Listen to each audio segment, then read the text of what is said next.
Ah, je vais recopier les écrans, oui, je pense. Euh,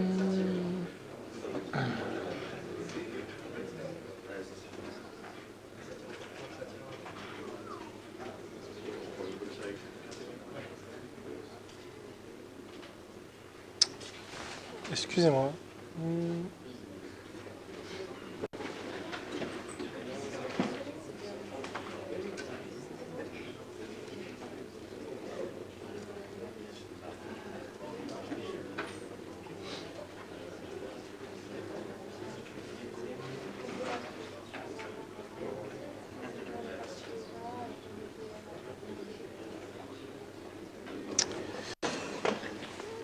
Ça marche pas.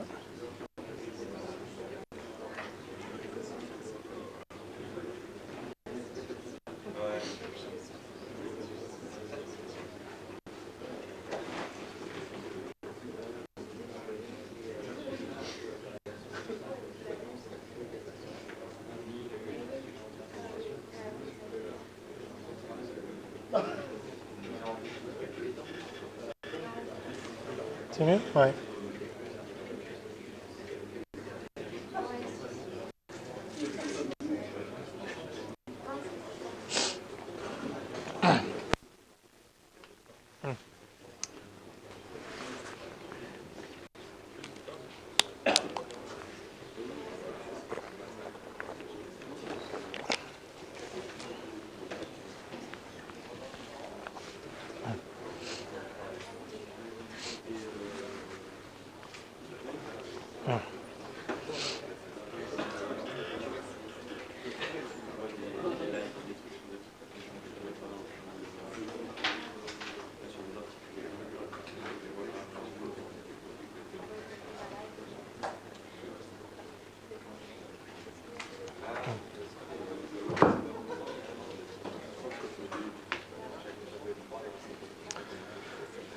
Merci.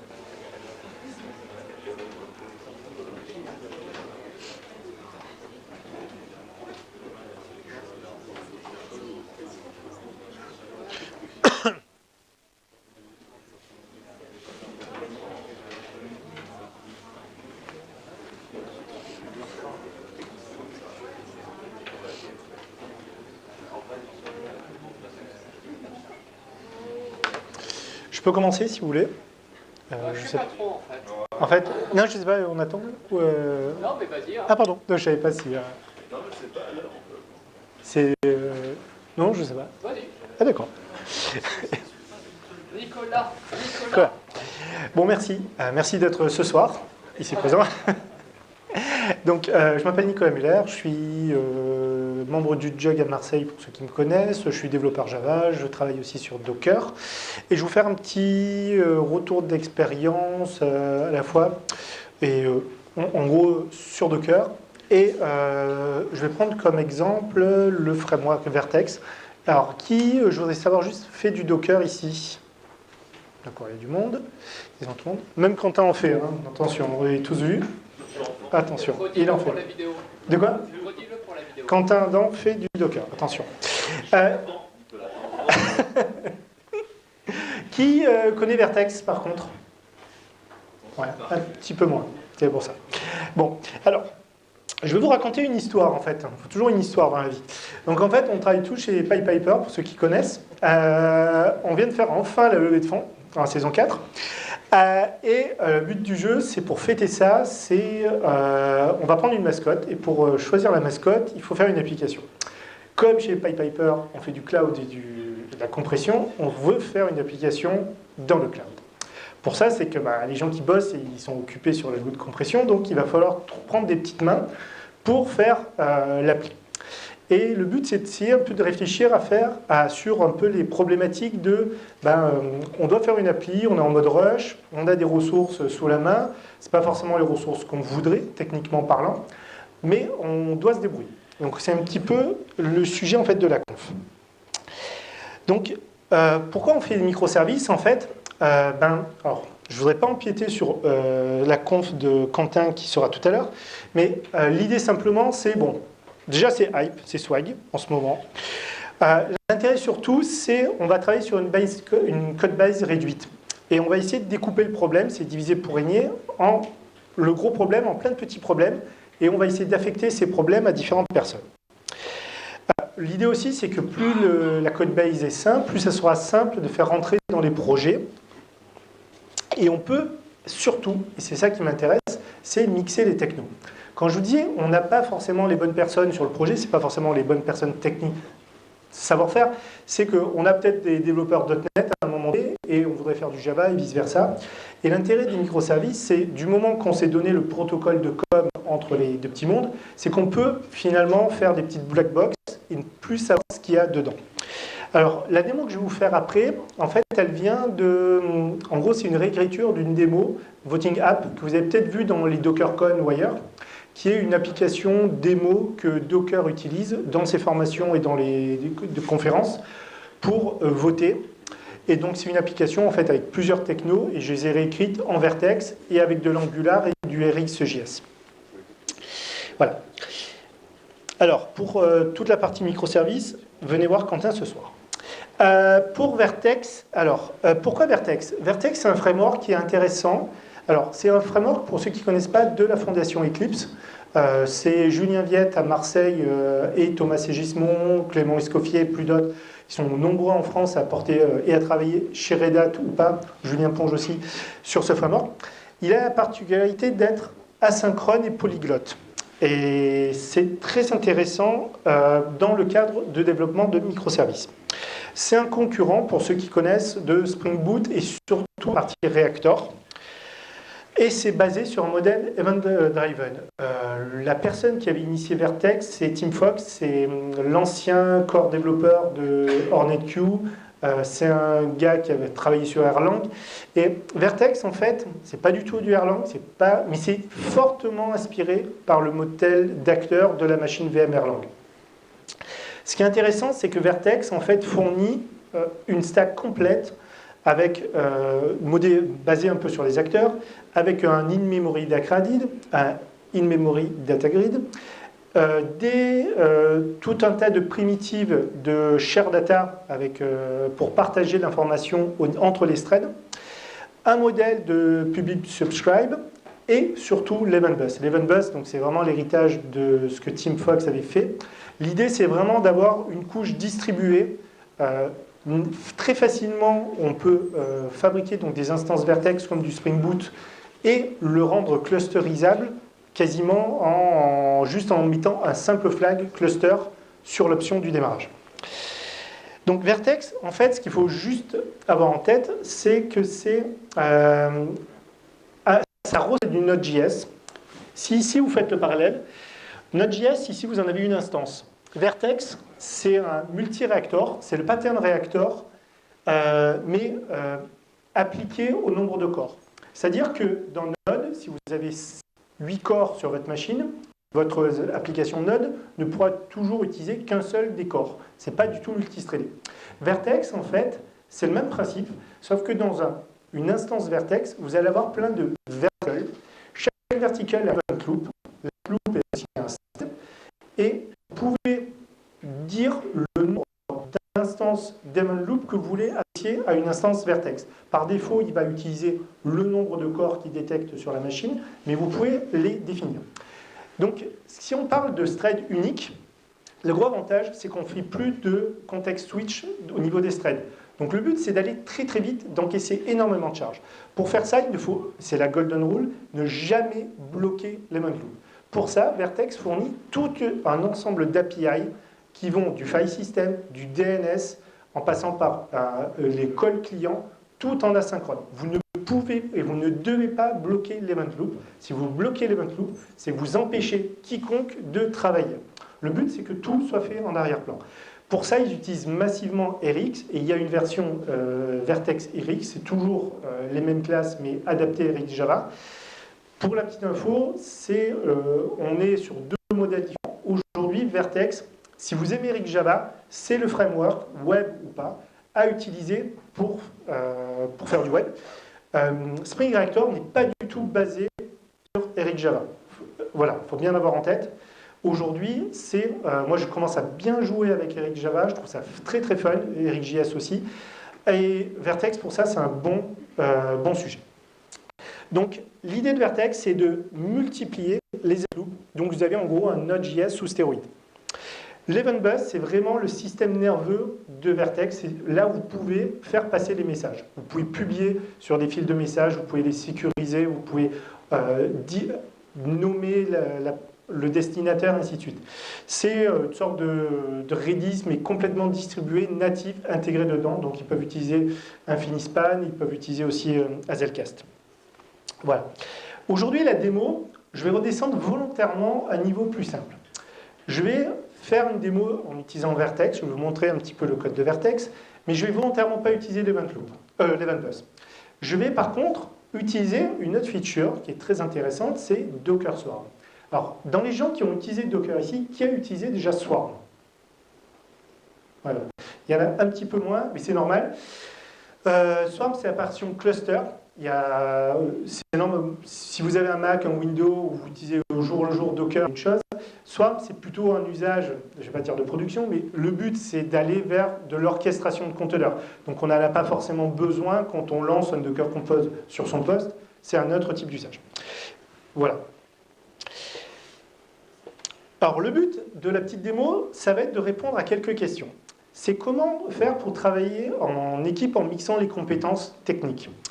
Un autre problème qu'on a eu plusieurs fois, j'ai eu 2 fois récemment chez des clients qu'on a aidé à industrialiser la partie Docker, c'est comment, sur des équipes qu'on vient de former à Git, comment les faire travailler aussi en niveau... Comment produire des images Docker quand les gens travaillent en équipe en feature branching. Une question aussi, c'est comment essayer de bien savoir ce qui se passe en production. Et on va parler d'un reverse proxy également. Alors, le travail en équipe, pour ça, voilà, ça c'est le schéma de l'application qu'on va voir. Au niveau de Docker, vous savez peut-être qu'on peut fabriquer des networks et isoler les conteneurs les uns des autres. Donc le but de ma démo, c'est de créer un front network, un back network, et créer plusieurs entités. Une application de vote web, qui va utiliser une base Redis, donc les gens vont voter, vont écrire dans Redis. Il va y avoir un worker qui va dépiler la base Redis et qui va écrire les résultats dans la base Postgre. Et une application web qui va pouvoir afficher ceci. L'intérêt, c'est, s'il y a de la charge, ça va être de pouvoir scaler la partie vote. La partie vote, il faut qu'on puisse dire qu'il n'y ait pas un seul programme, il ne faut pas qu'il tombe, sinon les gens ne peuvent plus voter, mais qu'il y en ait peut-être 2, voire 100. Voilà. Et c'est tout là l'intérêt de Swarm. On va voir qu'on va pouvoir, en ayant respecté certains patterns au niveau du dev Java, pouvoir scaler de manière très simple l'application sans se poser la question dans le code. L'autre possibilité, c'est la démo de Docker, c'est qu'eux utilisent du Python, du Node.js et du Worker.NET. Depuis peu, le Microsoft propose .NET Core sur Linux, donc on peut faire des conteneurs Linux avec du .NET Core. Voilà. L'intérêt de Vertex, j'ai oublié de vous le dire quand je vous dis que c'est polyglotte, c'est en gros ça supporte quasiment tous les langages, je dis presque tous, pas tous, il y en a énormément sur la JVM, mais ça supporte de manière officielle Groovy, JavaScript sur la JVM, également Kotlin, Cylon et Scala. Donc vous pouvez faire tout ce dev sur Vertex. Alors, nous, souvent, il y a des gens qui aiment Gradle, je le sais, mais nous, aujourd'hui, moi, en tout cas, j'utilise beaucoup Maven pour l'instant, et je voulais, en fait, trouver une manière simple pour fabriquer des images Docker dans un cycle de vie de Maven. Alors là, je vais vous faire des démos, évidemment, sur mon poste, parce que c'est plus simple de lancer un Maven package, deploy, et ainsi de suite. Vous êtes bien d'accord qu'on ne fait pas ça en 2017 sur son poste, c'est un serveur de CI qui fait ça. Donc, tout ça, c'est important parce que le but aujourd'hui, c'est de faire de la CI et de la CD. La Continuous Integration, tout le monde sait ce que c'est, on pousse, le serveur de CI va récupérer, va créer, va faire un git SCM, générer les artefacts, les pousser. Le CD, souvent, c'est trompeur. On parle de continuous delivery ou deployment. Le deployment, ça se fait de manière automatique chez Netflix. Ils ont une armée de gars qui ont écrit des tests. Tout est bien automatisé. Quand les tests sont passés, on sait que ça peut passer en prod. Aujourd'hui, c'est quand même rare. Moi, je ne connais pas beaucoup de boîtes. Il y en a heureusement, hein, mais où tout le monde est capable de dire à chaque fois que je fais un commit, sur la branche master, je pousse en prod de manière automatique. Il faut quand même avoir une super confiance dans tout son infra pour le faire. Heureusement, on peut le faire, mais souvent, aujourd'hui, on s'arrête à la partie continuous delivery. Le delivery, ce qui est important, c'est que tout build doit fournir un artefact capable de passer en production. Ça veut dire, le continuous delivery, qu'à tout moment, vous êtes capable de passer en production. Tout ça, pour l'industrialiser, on a utilisé Maven. Alors, pourquoi Maven? Parce qu'en fait, bon, c'est ultra mainstream et c'est très bien outillé. Il existe plusieurs plugins, dont un de Spotify, qui est un très gros constructeur de système de cours. Ils ont une API pour appeler Docker, un plugin, qui est en fait un plugin Java qui permet de gérer le cycle de vie de Docker. Donc vous pouvez faire du Docker build, du Docker run, du Docker push. Tout ça en ayant configuré dans votre système2, dans votre fichier de conf. L'intérêt, c'est que quand vous allez en gros avoir un projet Java comme le mien, je vais pousser, je vais l'envoyer ça sur un Jenkins avec un Jenkins par exemple, et je vais pouvoir jouer tout le cycle, c'est-à-dire fabriquer mes artefacts, fabriquer mon image Java et même la pousser dans ma registrie, du Nexus, de Artifact Factory, du et ainsi de suite. C'est d'avoir quelque chose de simple qui tout le cycle. Donc le Maven, il est assez bien. Il existe deux manières d'utiliser. Vous pouvez soit dans le bloc configuration utiliser toutes les définitions du Docker, ce que je déconseille, soit dire plutôt, je dis où se trouve mon Docker Directory avec toutes mes dépendances, Docker et ainsi de suite. L'intérêt d'être dans Maven, c'est qu'on va pouvoir préprocesser ce fichier avec le plugin ressources et d'autres pour rajouter des méta-informations. Voilà, le Maven Spotify, on peut faire plein de petites choses. Alors, il en existe un autre qui est très bien, celui de Fabricate. Fabricate, pour ceux qui ne connaissent pas, c'est une forge logicielle de chez Red Hat. Donc, ils ont plein de plugins, dont un pour Vertex, qui est, quand je disais que c'était porté par la Fondation Eclipse, il y a Red Hat derrière, en fait aussi. Donc, avec le plugin Spotify, on va pouvoir gérer le cycle de vie de nos conteneurs. Le but de la motivation est tout build doit avoir une potentielle release. On doit éviter toute action manuelle. Ce que je vous montre tout à l'heure, que je vais lancer moi pour la démo, c'est évidemment un serveur de CI qui le fait. Et le but, c'est d'automatiser autant que possible. Tout ça, c'est pour éviter les collisions. Le problème, c'est qu'on va prendre un exemple très simple. Il y a Paul et Jeanne qui travaillent sur la même application, sur le même tag de mon projet. Si tous les deux sont en train de faire du feature branching, tous les deux vont committer et vont générer une image Docker en passant par le cycle avec Maven, on ne va pas avoir de manière de distinguer, en gros, de discriminant. Le choix du discriminant, en fait, il n'est pas unique. Là, dans mon exemple, je vais utiliser le commit hash. Il y a des gens qui vont utiliser le build Jenkins. Ce qui est important, ce que vous devez retenir en fait de cette conf, c'est que vous devez, à un moment donné, utiliser quelque chose qui sépare, donc discrimine les builds. Le commit, en fait, c'est super facile, c'est super bien, super parlant. L'intérêt, donc pour faire ceci, il existe un plugin qui est assez utilisé, je me suis rendu compte, par pas mal de projets open source qui sont référencés. C'est ce plugin, le Git Commit ID plugin, qui vous permet, dans le cycle de Maven, où vous voulez récupérer les informations qui sont courantes sur le projet Git. Tout ça, ça vous permet ensuite, je vous montre directement ici, de générer des images Docker qui sont à la fois taguées avec latest, avec le nom, par exemple, de la version du projet Maven, et vous pouvez également le suffixer avec le commit réduit, le hash réduit, ça peut être le hash long, ça peut être le nom de la branche, ça peut être ce que vous voulez. Toutes les propriétés de Git que vous pouvez récupérer. Et ça, c'est complètement... En fait, c'est ultra simple. Il suffit de déclarer le plugin, d'utiliser le plugin Maven, et si je montre, par exemple, donc, avec les ici, hop. Est-ce que tous, ça c'est Dockerfile. Le Dockerfile classique, en fait, je n'ai pas le bloc label application. Tout à l'heure, je vous disais, ce qui est intéressant, c'est de voir, avec Maven, on va pouvoir préprocesser en fait, dans le cycle de vie en utilisant un plugin Git. On va récupérer les informations de la branche sur laquelle je suis et je vais les injecter dans l'image et je vais les builder. Ça va être très intéressant parce qu'on a un cycle d'intégration continue dans lequel on rajoute de l'information et quand plus tard, on va devoir pousser quelque chose en prod, ça veut dire un acteur humain, que ce soit avec l'outil partenaire dont je vous montrerai après la démo, ou Data Center ou Rancher, vous pouvez à tout moment, en voyant les labels du conteneur, savoir d'où il a été buildé, sur quel commit. Et ça, on a de la traçabilité. Et ça, c'est très très important aujourd'hui avec Docker, de savoir, quand on flux de manière automatique, de savoir qui l'a buildé. Ça, c'est une notion importante.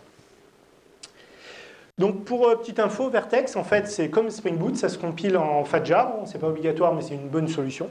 Donc, en fait, il suffit d'étendre l'image Java, de recopier, en fait, les informations, et ensuite de démarrer classiquement. Il n'y a rien de super compliqué. Voilà. L'intérêt de Vertex, en gros, dans les démos, alors je vais vous montrer un petit code également de Vertex. Hop. Alors, juste l'heure. Alors,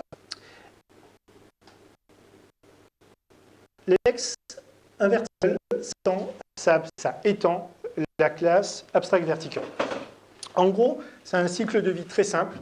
Dans mon exemple, je vais utiliser Vertex Web, où je vais carrément fournir avec Vertex toute la partie statique qui est compilée d'Angular. Donc en gros, j'ai un projet même par an. Ici, si je reviens au premier niveau, j'ai un projet par an avec mes 3 verticals, le vote, le result et le worker. Donc en gros, quand je vais faire un Maven clean package Docker build au niveau du parent, il va automatiquement construire les 3 projets et générer toutes les images. Tout ça, pas en récursif, séquentiel plutôt, et on va générer également chaque partie Angular qu'on va embarquer dans le front. Tout était automatisé. Le projet, je vais le mettre en open source pour ceux qui voudront regarder. Et l'idée, c'est d'avoir en sortie ce genre de résultat.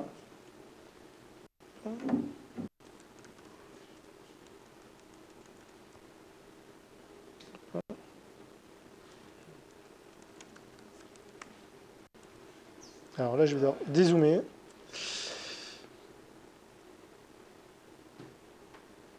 Voilà. Ici, je n'ai juste avant de lancer le Docker build, je peux générer donc toute la génération de mes images. On remarque bien ici à chaque fois que l'image ID correspond au même, c'est-à-dire que cette release pointe sur la même Docker image, et ainsi de suite. Alors, je vais à la limite killer le tout. Je vais vous faire la démo complète. Soyons fous.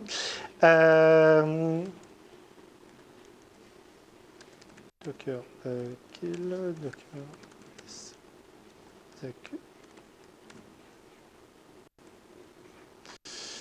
RM RMI. Voilà. Je vire toutes les images. Donc si je fais un Docker image, j'ai plus rien. Je me mets au niveau du parent, du projet parent, et je vais faire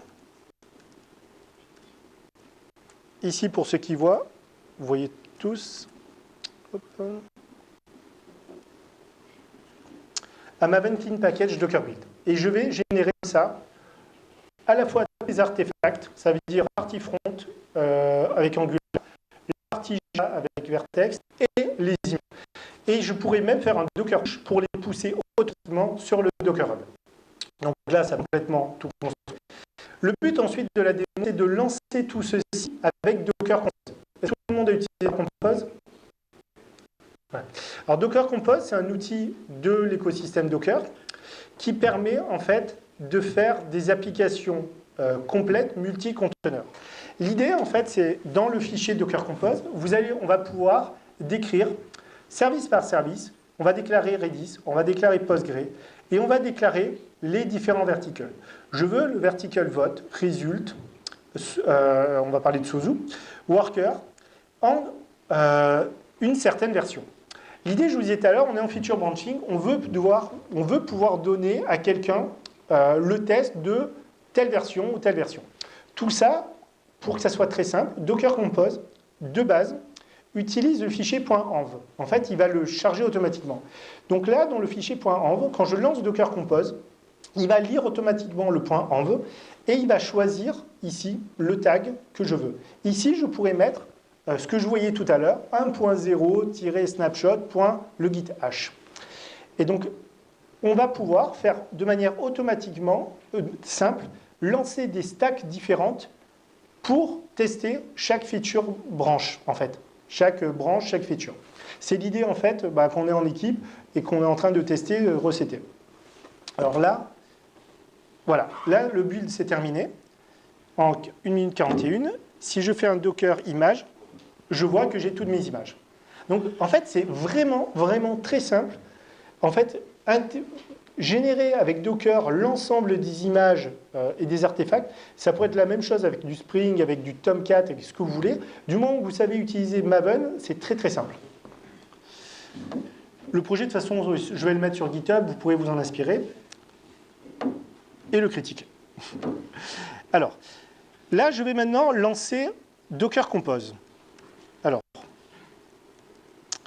je vais faire un Compose up. À ce moment-là, donc, je pull les deux dernières images Postgre et Redis qui n'étaient pas présentes. Et je vais lancer la stack sur la base des latest, la dernière version. Alors, pour la petite histoire, j'utilise également un reverse proxy qui s'appelle Sozu, qui est développé par l'équipe de Clever Cloud. Alors, pour ceux qui ont déjà utilisé des reverse proxy, il existe Trafic. Alors, Trafic, c'est un projet qui est écrit en Go. Ce qu'il faut savoir, c'est que Go a un garbage collector. Le problème d'écrire un reverse proxy avec un langage qui est garbage collecté, c'est que vous avez, à un moment donné, une latence potentielle qui va arriver. Exactement comme la JVM, vous avez le garbage collector qui va vous bloquer le programme. J'ai rien contre Trafic, mais effectivement, pour un usage de production, c'est peut-être pas la meilleure idée d'avoir utilisé un langage qui est basé sur ça. L'avantage de Sozu, c'est qu'il est écrit en Rust, et donc on a la gestion de la mémoire. C'est le développeur qui la gère. Là, alors, hop, je vous fais la petite démo. Ah, je bloque le truc. Si je fais un Docker PS, on voit qu'on a un ensemble de conteneurs qui se sont lancés. Les différents verticles et la partie trafic, Sozu, Redis. Pourquoi il y a un trafic, effectivement, dans le cas de Sozu? Je ne sais pas si Quentin, tu veux l'expliquer ou je peux le... Je peux bien l'expliquer si tu veux, tenir le micro sur le... Ouais, voilà, c'est bien. Deux? Je peux te tenir le micro.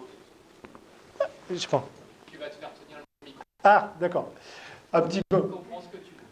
Alors, je vous fais la démo le temps. Je lance la démo. Hop. L'idée ici, alors. Bonjour. En fait, pourquoi il y a un trafic? Ça marche ou pas celui-là? Pourquoi il y a un trafic dans le cadre du lancement? C'est parce qu'on avait très très fort la flemme de réimplémenter tous les orchestrateurs en backend de management du live reload de Sozu. Et Trafic l'a fait. Du coup, en fait, on lance un Trafic, on laisse reconfigurer en live ces trucs, et on a ensuite un tout petit soft. Donc, si tu veux, tu peux montrer qu'il y a également un troisième container de lancer qui s'appelle Sozu Manager, le conteneur, mais en fait, le soft s'appelle TubeCheese. Et en fait, TubeCheese pompe la configuration live et l'application Sozu. Et du coup, ça nous permet d'avoir le niveau de configuration de trafic sur un Sozu qui est suitable pour la production. Voilà. On va ajouter les autres backend de management. Mais... En gros, il a fait le gros pirate. Hein. Mais c'est très intelligent, parce qu'en fait, il profite de toute la partie configuration de trafic. Il sait se plugger à Docker, c'est le cas, à Meso, à Kubernetes, à plein de choses, pour récupérer la config et l'exploiter. Donc effectivement, voilà. Si vous voulez, on pourra, sur la tente de midi, on pourra faire une démo Kubernetes de Sozu. Si j'ai terminé la démo que je suis en train d'essayer de faire. Ouais. Moi, dans mon cas, en fait, comment je fais? Je lance Docker avec cet ensemble de conteneurs dans le Docker Compose. Donc, on lance Sozu, le Sozu Manager et le trafic. Donc, comme disait Quentin, trafic. Alors, on est content parce qu'on l'a fait fonctionner il y a 2 jours. J'étais super content. Mais ça, Ah, ça va? Allô? Ça marche? Tant mieux. c'est chiant de te pencher, mais... C'est mieux. C'est pas mal. Donc, en fait, l'idée, dans mon cas, alors pour ceux qui sont juste... Ce qui est intéressant, en fait, c'est qu'on va utiliser les labels des conteneurs. En fait, il faut toujours... Alors, je repasse sur votre micro. Il faut toujours utiliser des labels. Les labels, c'est très intéressant, ça donne de la méta-information. Tout à l'heure, on mettait les méta-informations de Git. Mais là, on va prendre sur le conteneur, par exemple, mon action vote. Je vais lui mettre un bloc ici qui dit que l'application va être résolue sur vote.local. Et pour result, ça sera result.local. Donc, c'est ce que je inscris dans mon nœud host. Et là, je vais ici maintenant sur vote.local ou vote.local, c'est à mes applications. Ici, le résultat, j'ai voté pour chien, j'ai chien. J'ai cliqué ici, je vote sur ça, j'ai chat. Donc ça, à chaque fois ici que je clique, en fait, je passe par toute la chaîne tout à l'heure. Je tombe sur je pars d'un compte Angular qui va faire un appel au back, qui va enregistrer dans le Redis l'information. Derrière, il y a un vertical qui va dépiler Redis, le mettre sur un Postgre. Et ici, j'ai une autre application qui tombe sur un autre vertical, qui pourrait être sur un autre serveur totalement, qui va utiliser les buzz de Vertex. Et donc là, j'ai mis l'event buzz Vertex avec la partie RxJS. Donc ça se met très bien. Parce qu'au début, je m'étais posé la question. Il y a beaucoup d'exemples d'event buzz avec la partie jQuery. Je me disais, mais finalement, ce n'est pas contradictoire avec la partie Angular, React, et ainsi de suite. En fait, c'est notre train. Je montre si vous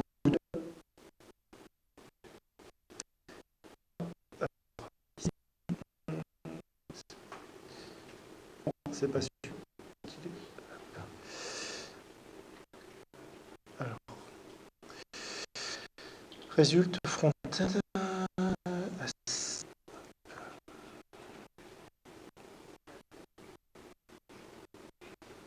C'est le service, je suis con. Voilà. Ici. Donc ici, on récupère l'event bus. En fait, l'event bus utilise des sockets. Massivement, ça utilise WebSocket. Je peux envoyer le socket au monstre de Angular du RJS. Et à partir de là, récupérer, remonter l'opération. Donc là, je suis en local, vous ne pouvez peut-être pas voter. La dernière fois, j'avais fait faire la démo, tout le monde pouvait voter. Et tout se met à jour de manière dynamique. Là, c'est sympa parce que je suis en version locale. Je voudrais maintenant aller un petit peu plus loin, passer en mode cluster, parce que Docker Compose, ça ne permet pas de scaler. On ne peut pas avoir plusieurs instances de l'instance de votre code. Moi, ce qui m'intéresse, c'est absolument cette chose. Donc pour ça, je vais utiliser la partie Swarm. La partie Swarm, en fait, c'est le mode cluster de Docker. Docker, en fait, ils ont eu la bonne ou mauvaise idée, je dirais plutôt la mauvaise idée d'intégrer le mode cluster dans le Docker Engine. Précédemment jusqu'en Docker 1.11, le mode Swarm, c'était un binaire, comme Docker Compose ou d'autres outils, machine, et qui était livré indépendamment du Docker Engine. Aujourd'hui, c'est fusionné dedans. Donc en fait, pour déclarer un engine Docker en mode Swarm, il suffit de faire un Swarm init. Il va vous retourner un token et ensuite, tous les nœuds que vous voulez rajouter au cluster, au maître, vous allez les joindre, entre guillemets. Alors, ce que j'ai fait pour simuler le cluster Swarm, c'est que j'ai une machine, j'utilise des Docker machines en local. ici, j'ai deux machines. J'ai un POC Manager et un POC Worker. Le POC Manager, c'est mon master. Le POC Worker, c'est mon slave. Dans un cluster, on ne met pas un seul master, on met généralement plusieurs masters pour éviter, si on en perd un, de perdre tout le monde. Derrière, c'est du raft. Alors, je vais juste continuer. Alors,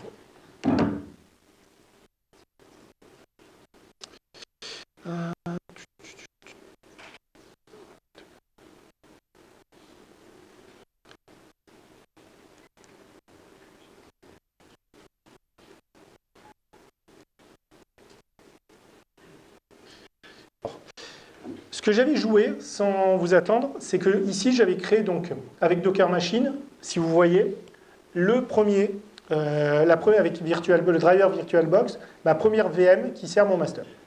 Ensuite, je vais créer deux autres slaves, POC Worker 1, POC Worker 2. Je vais lancer le POC Worker 2. Ça prend quelques secondes.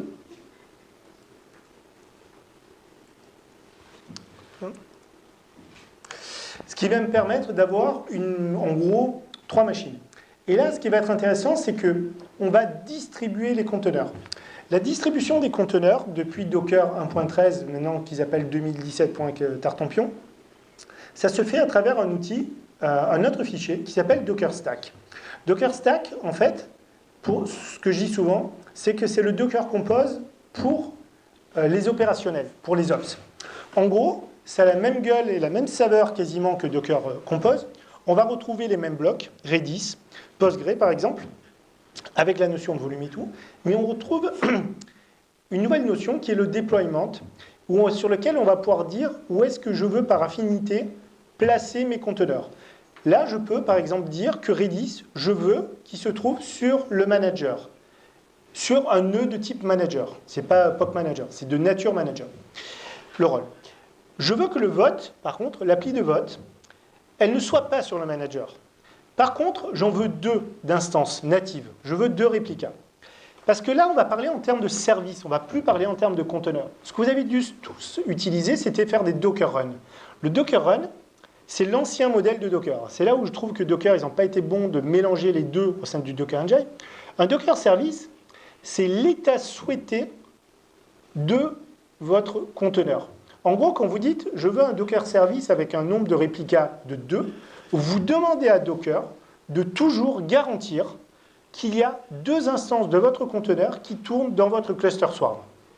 Après, il y a plein de notions qu'on peut rajouter, des health checks, des instructions qui peuvent vous permettre de dire est-ce que mon conteneur tourne bien, pas tourne bien. Il y a énormément d'options. Mais cette notion de service, elle est fondamentale. Elle s'oppose et elle complète à la fois le Docker Run.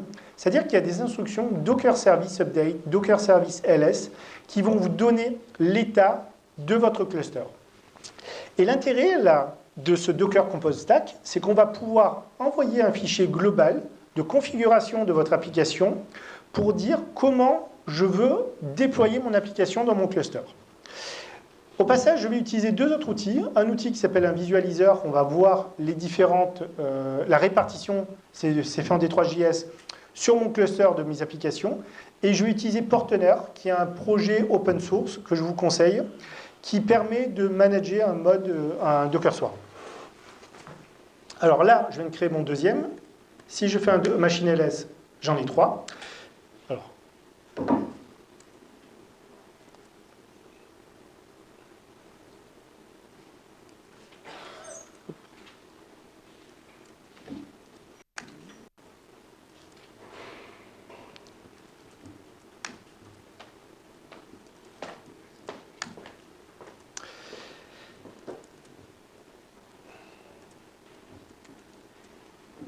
Avec la dernière instruction, Docker Machine SCP, je ne sais pas si vous la voyez ou pas.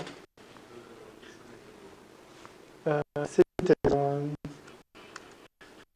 Ah.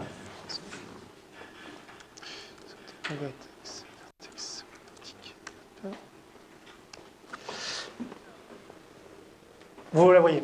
Voilà. Super, merci. Donc la Docker Machine SCP, donc Docker Machine Stack, en gros, je recopie en faisant une commande SCP dans ma Docker machine, donc dans ma machine virtuelle, mon Docker Compose Stack qui était sur mon hôte Mac. À partir de là, je vais pouvoir, alors si je me connecte,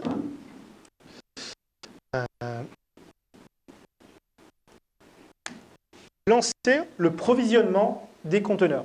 En fait, donc là, il est en train de créer à la fois mes networks et non pas des conteneurs, mais des services. Donc c'est vraiment l'état désiré. L'intérêt de Docker Swarm, c'est qu'il va essayer de vous le garantir. C'est-à-dire que s'il y a un conteneur qui crève, on peut le buter en plein milieu en faisant un Docker kill ou en allant supprimer l'application dedans, le PID1, donc il va mourir le conteneur. Docker va automatiquement relancer un conteneur.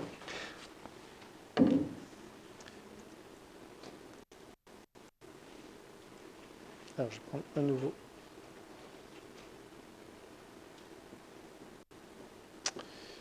« 192.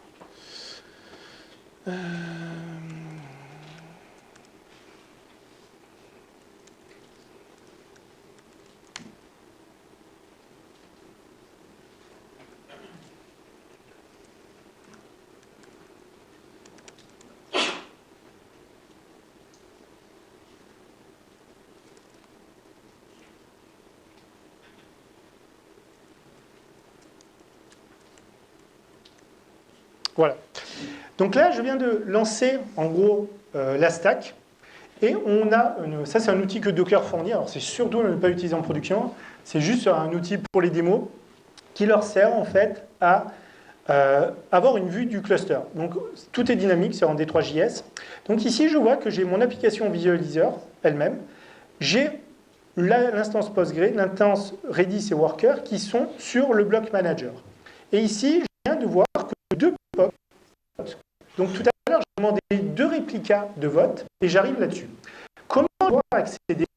Là, on n'a pas eu encore d'intégrer sous, mais ça va être la prochaine étape. Donc je vais attaquer directement les ports. Pour connaître les ports, quand je suis dans un cluster Swarm, je peux aller faire des lignes de commande, faire des Docker inspect sur le service et tout, mais ce n'est pas super fun. Ce que je vais faire, c'est utiliser un outil Portenaire. Donc je vais vous montrer comment le lancer. Pour entrer dans une machine, un Docker SSH de POC Manager. Et là, j'ai accès à la machine virtuelle. C'est comme un Docker Machine, mais avec un Docker Engine complètement installé. C'est un Docker Machine, avec tout préinstallé.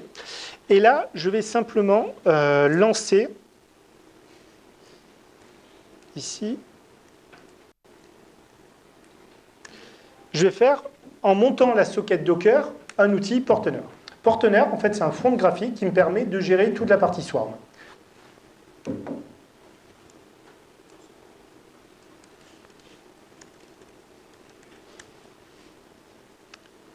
Je lui dis. Et à partir de là, j'ai accès à tous mes services. Et je vois de manière graphique que j'ai mon Postgre, mon service, mon Heusier.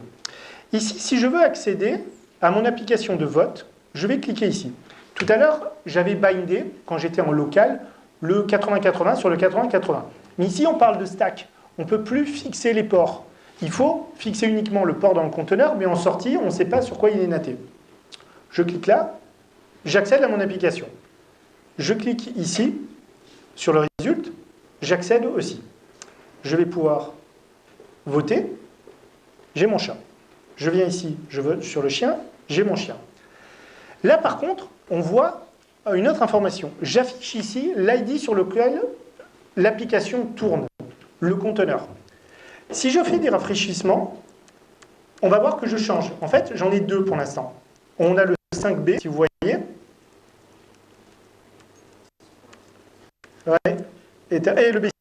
Donc là, je switch entre 2 conteneurs. Donc là, je suis en mode complètement microservice stateless. Je n'ai aucun état dans mes microservices. C'est ça qui est intéressant. C'est que si vous voulez commencer à développer ce genre d'application, il faut absolument, dès le début, vous dire que vous ne devez pas avoir d'état. Mon état, c'est mon Redis, c'est mon Postgre. Il n'est pas dans mon application. Mes conteneurs, ils peuvent crever. Mes verticals, ils peuvent crever. Ils vont être relancés de manière totalement automatique par le cluster. Ce n'est pas à moi de m'en préoccuper. C'est là où on atteint une certaine qualité avec les microservices. Ça, c'est très simple dans une petite application comme ça, mais ça devient très compliqué quand vous avez des grosses applications métiers.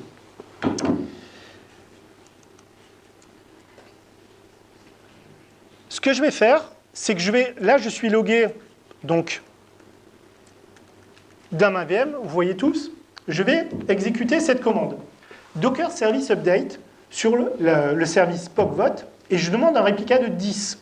Automatiquement, si je reviens ici, elle est où?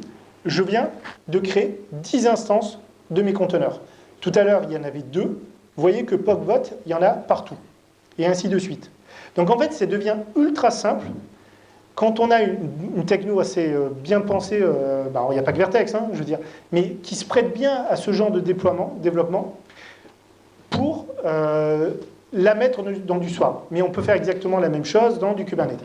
Ce qu'il faut savoir, par contre, c'est que Swarm introduit une dégradation des performances. Swarm, en fait, devant, il a un routing mesh. C'est ce qu'ils appellent le mode ingress au niveau du port. Ça veut dire que là, mon application, je peux y accéder sur 3001. Mais je pourrais y accéder sur celle-là également. Je peux y accéder. Là, ça me paraît bizarre parce qu'en fait, je peux tomber sur n'importe quel port exposé. En fait, je peux taper sur n'importe quel IP. Par exemple, ici, je sais que vote, il est exposé sur le 3001. En fait, il y a plein d'instances. Donc, vous me dites comment ce port 3001 unique, il peut arroser tous les verticals. En fait, toutes les applications. En fait, Docker, il a un routing mesh, il a une sorte de load balancer natif intégré dedans, qui fait que, où que je tape, que ce soit sur cette IP ou même cette IP, il n'y a aucun, c'est l'IP 100, c'est l'IP 101, c'est l'IP 102. Quand je fais ici 100.3000, je tombe, entre guillemets, sur une application qui est ici, ici, ici. Mais dans aucun cas ici, dans toute la gamme, je n'ai de POC-vote. Ça, c'est le point noir de Docker Swarm. Ce qu'il faut avoir conscience, c'est que Docker Swarm, ça vous introduit une dégradation des performances réseau. Ça veut dire que ça vous permet de scaler beaucoup plus. C'est-à-dire que vous aurez un temps moyen de résultat plus mauvais que si vous n'utilisiez pas Docker Swarm. Par contre, ça vous permet d'encaisser de la charge. Il faut bien avoir conscience. Ce que vous gagnez d'un côté, vous le perdez de l'autre. Voilà. Dans ma petite démo, tout à l'heure, dans mes slides, j'ai une petite photo. C'est ça. C'est juste pour rigoler, mais c'est pour vous dire qu'en fait, ça ne sert à rien de vouloir faire un truc qui dépote à mort comme Vertex ou un truc bien optimisé comme Spring Boot ou d'autres si devant vous mettez aussi en gros une charrue. Trafic, j'ai absolument rien contre, mais on a un client qui fait des systèmes d'information géographique, qui fait de l'OpenStreetMap et il nous a clairement dit qu'il y avait une très grosse dégradation des performances quand on utilise Trafic et qu'on lui a généré avec sa CI et sa CD des applications qu'il puisse tester, avec un cas de production où il utilise Nginx. Il utilise le Nginx Plus, il sent qu'il y a une différence. Le reverse proxy, c'est quelque chose de critique. Je ne dis pas ça pour les gens de Clever Cloud, mais effectivement, c'est bien de penser à un outil qui est optimisé pour de la prod, parce que le reverse proxy, c'est quand même une grosse concurrence. Si, comme nous, on s'est embêté à faire pour des mecs qui font du SIG, de l'OpenStreetMap, à essayer de repenser tout leur flow, et qu'à l'arrivée, c'est uniquement le front devant qui vous grève les perfs, vous êtes un peu dégoûté quand même. Voilà. Donc, il y a une réflexion là-dessus qui est quand même assez importante, et ça touche complètement le monde de Docker Swarm. Voilà. Là, ce qui est intéressant, c'est que j'en ai démarré 2. Je peux, à travers Portainer, par exemple, ici, dire maintenant que mon service, qui était de, je rafraîchis, 10 instances, je veux en avoir plus que 3. J'enregistre. Je reviens là. Hop, j'en ai plus que 3. Et ainsi de suite. Si j'en remets, je pourrais, par exemple, ici, sur la partie, alors c'est la partie là, ici, on voit qu'on a, ah oui, résultat, je n'ai pas poussé de résultat. Ce que je peux faire, c'est fabriquer à nouveau une image, la pousser sur le Docker Hub, et venir ici dans Portainer, alors, sur le résultat, et par exemple, changer le tag. Et ici, dire que je veux, alors je vais tester, je suis plus sûr si ça marche, 1.2.0, release, alors je vais aller voir sur le Docker Hub.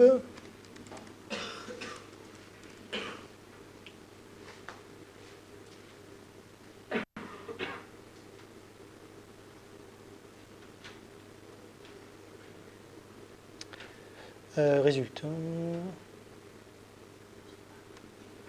Voilà, je prends ce tag.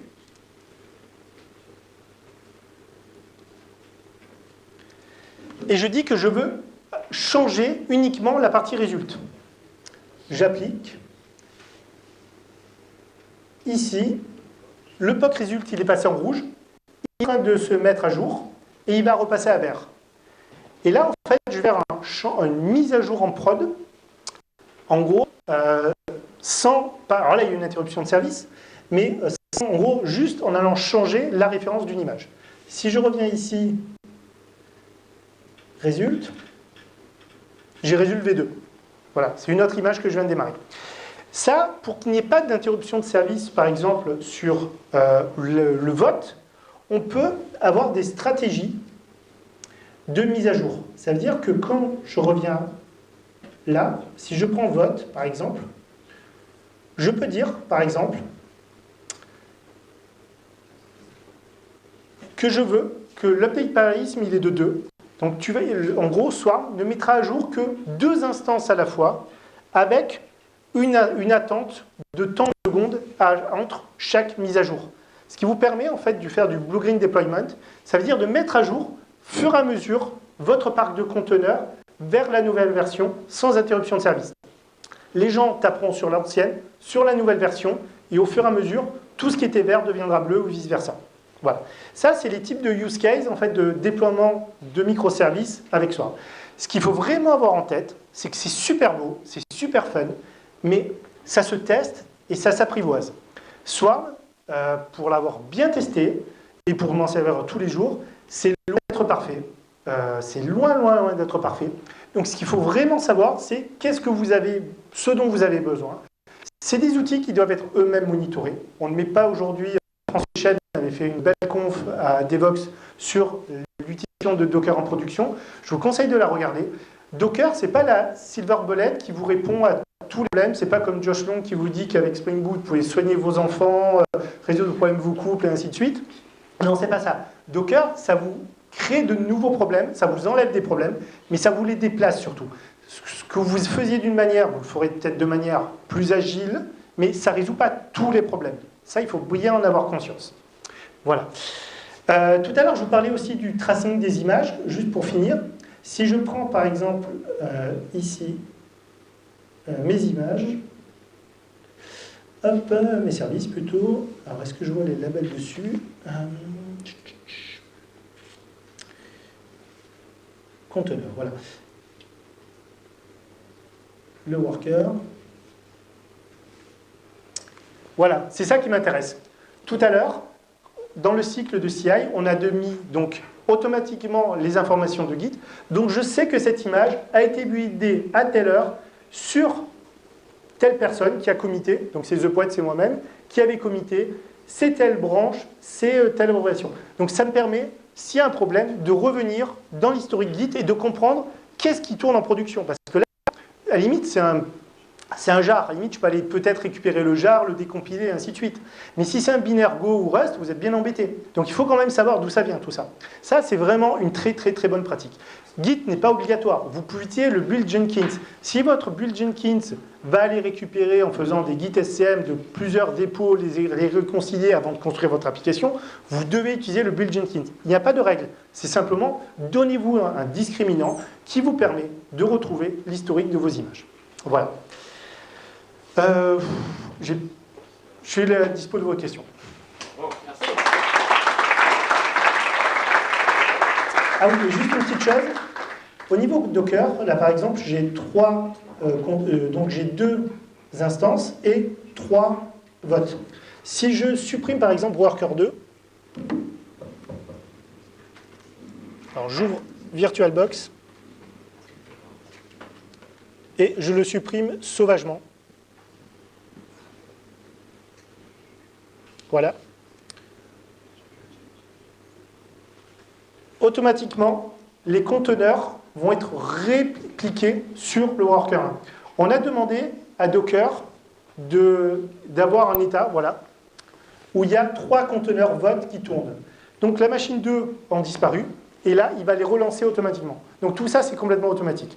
Alors, c'est là où il faut faire attention. Docker aussi. Swarm, c'est très bien quand vous avez des clusters de taille moyenne. Si vous pensez à jouer avec des centaines, voire des milliers de conteneurs, Docker Swarm, ça ne tient pas la charge. Il faut en avoir conscience. Il y a d'autres outils. Il y a Kubernetes, il y a Meso qui sont nettement plus adaptés. Voilà. Merci.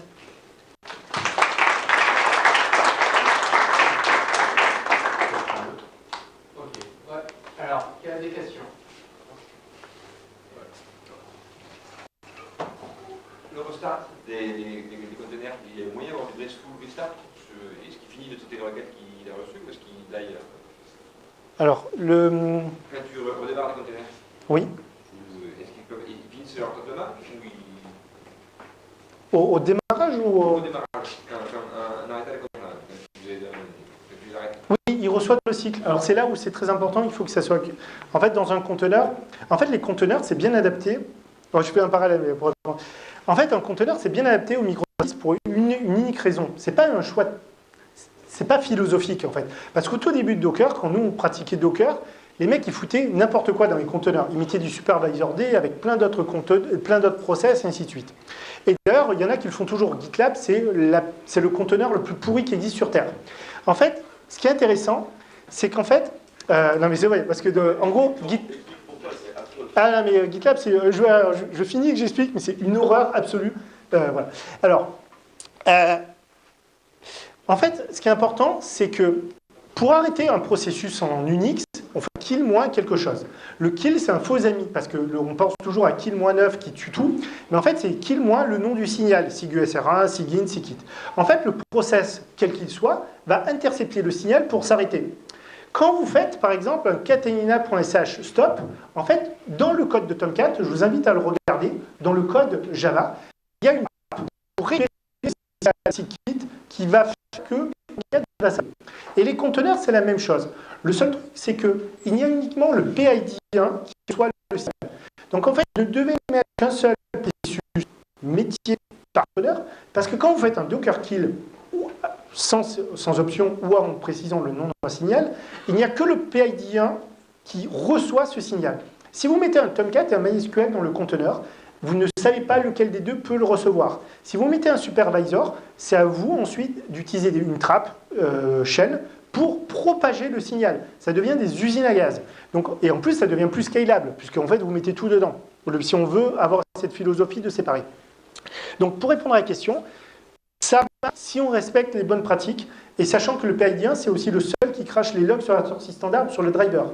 Donc, ce respect de ne mettre qu'un seul processus ou d'utiliser un tiny pour bien faire suivre les signaux dans l'entry point des Dockerfiles, c'est quelque chose de très important. Voilà. En fait, c'est pas finalement c'est bien pratique pour faire des microservices comme ça, parce que si on respecte cette règle, mais au début, ça ne l'était pas. Et alors, c'était pas le cas. Et nos amis de GitLab, eux, ils sont restés sur la philosophie de Docker 0.3. Ils sont même allés encore plus loin. Eux, GitLab, ce qu'ils font, c'est le truc le plus délirant sur Terre, c'est-à-dire qu'ils démarrent un conteneur qui fait strictement rien, qui démarre un chef, si je ne me trompe pas, et qui, chef, va aller pouler la configuration, et il va démarrer un chef pour s'installer dans le conteneur. En fait, eux, ce qu'ils font, ils prennent le conteneur comme une machine virtuelle, comme un OS. C'est-à-dire qu'ils ont la même procédure d'installation partout.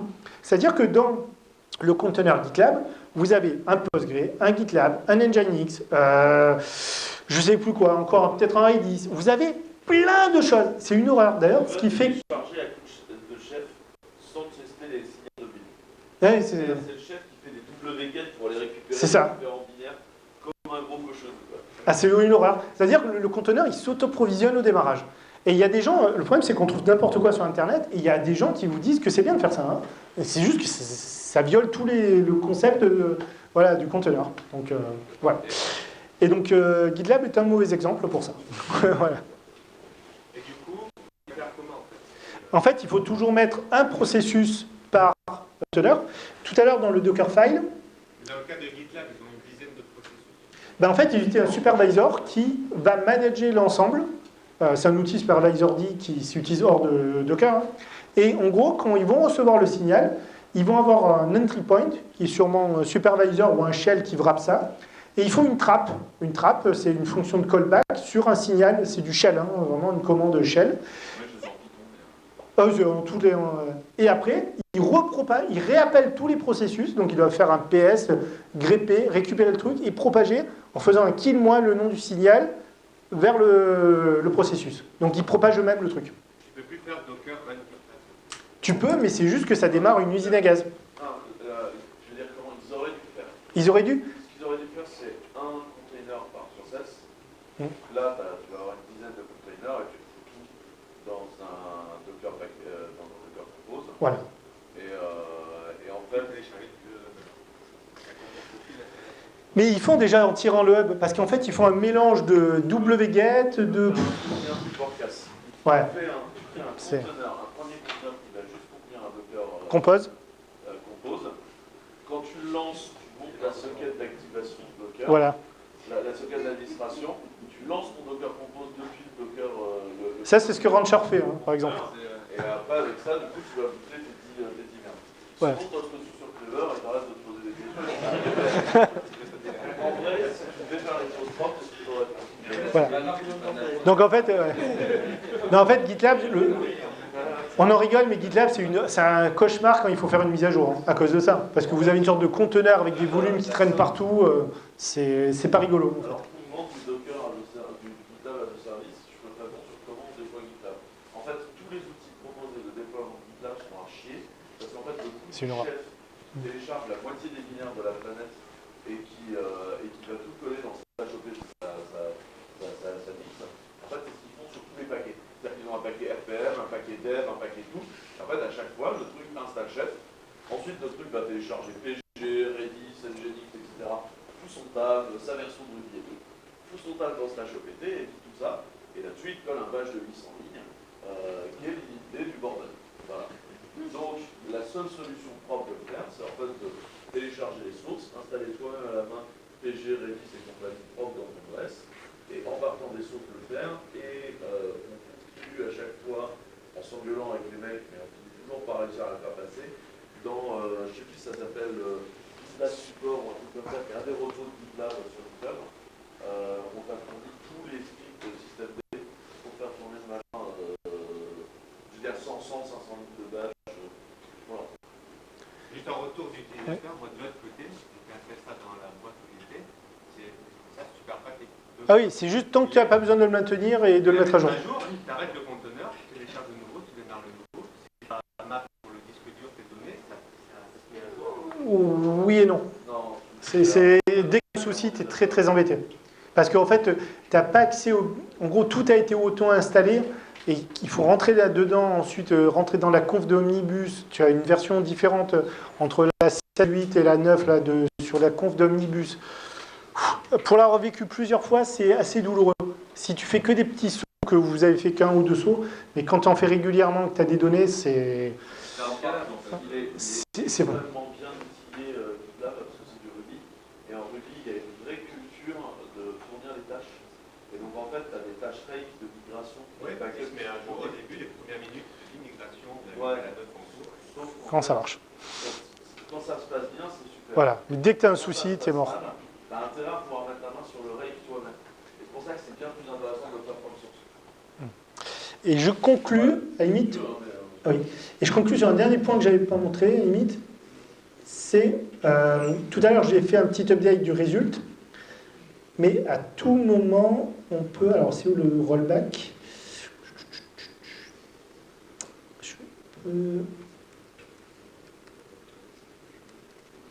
Bon, je ne vais pas montrer. Ah, attendez, non, je vais vous montrer, mais en ligne de commande, parce que l'interface, je ne sais plus où il est. On peut... En fait, ce que Docker Swarm mémorise, en fait, il mémorise toujours l'état précédent. Là, j'ai demandé, par exemple, de changer d'image, je suis passé en 1.2. Et en fait, si on fait un Docker inspect du service result, il vous donnera la configuration de l'état précédent. Et donc, si vous tapez ici.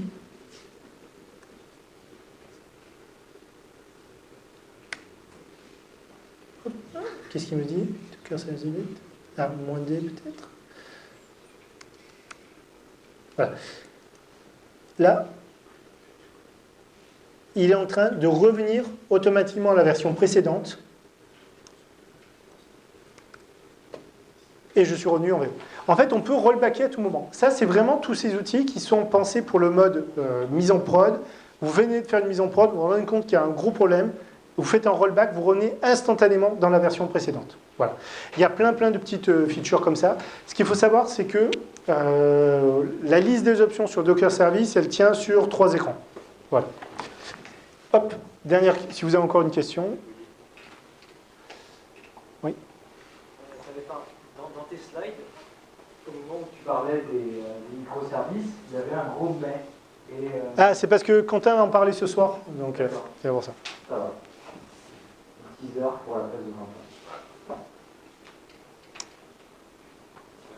Non, parce qu'en fait, ce que je voulais dire, c'est que les microservices, c'est coûteux et ça se réfléchit, et c'est loin d'être trivial. Nous, au bureau, on essaie de passer sur une grosse... on est en train de découper un gros monolithe qu'on a fait depuis des années avec du Spring Boot, avec tous les outils de la gamme Netflix, Zool, Ribbon et compagnie. C'est compliqué. C'est beau sur le papier, mais après, l'épreuve de la réalité, quand il y a une erreur, une trace, qu'il faut essayer de comprendre que en fait, ça vient de... parce qu'il y a un truc qui a été mal transmis sur RabbitMQ, que... c'est compliqué tous ces trucs. Voilà.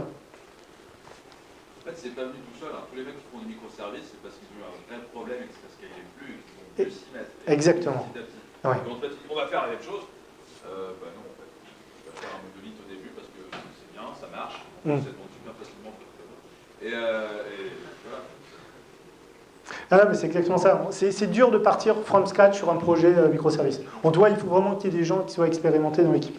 Ouais. C'est un peu comme les gens qui demandent 15 ans ou 30 ans d'expérience Java. 10 ans de Kotlin maintenant. Oui, voilà, c'est ça, à peu près. Développeur Android avec 10 ans de Kotlin. Alors, j'en parlais avec Guillaume ce matin, on était en voiture. Moi, je prends le pari que Kotlin, c'est le langage qui hype des années à venir. Java 10. Ouais, j'en pense pas moi. Ok. D'autres questions? Ben, merci à vous.